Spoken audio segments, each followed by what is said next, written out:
Conway. Oui, merci Président. Bien sûr, je m'associe aux mots du Président Cambon suite à la disparition d'Olivier Dassault. Et puis, mais sur une touche un petit peu plus positive, je voulais vous féliciter aussi, puisque vous retrouvez 2 ans plus tard la présidence du Conseil des industries de défense françaises. Donc, félicitations. Moi, je voudrais vous ramener un an en arrière avec Ronan Le Gleut. Donc, nous avons travaillé sur le rapport sur le SCAF. Et alors, nous avons questionné sur le programme Tempest.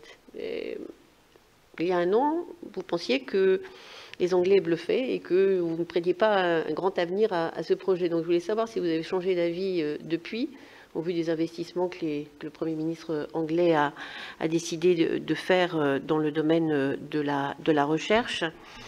Et dans l'interview que vous venez de donner, vous avez parlé d'un plan B.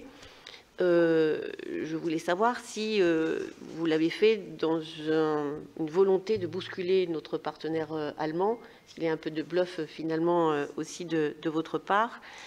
Et est-ce que finalement il y a un objectif qui peut être différent, voire opposé entre le projet politique du SCAF, qui se veut être un projet européen avec un projet industriel emblématique qui serait porté, et finalement l'objectif des industriels qui est peut-être de coopérer, mais pas à n'importe quel prix, et c'est ce que vous venez d'exposer.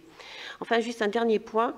Nous avions préconisé avec Ronan Le Gleut une accélération dans ce projet SCAF, au vu du projet Tempest qui devrait être présenté 5 ans plus tôt que le nôtre, et également parce que nous avons de plus en plus des appareils finalement très sophistiqués qui commencent à voler. On pense aux chasseurs russes de 5e génération.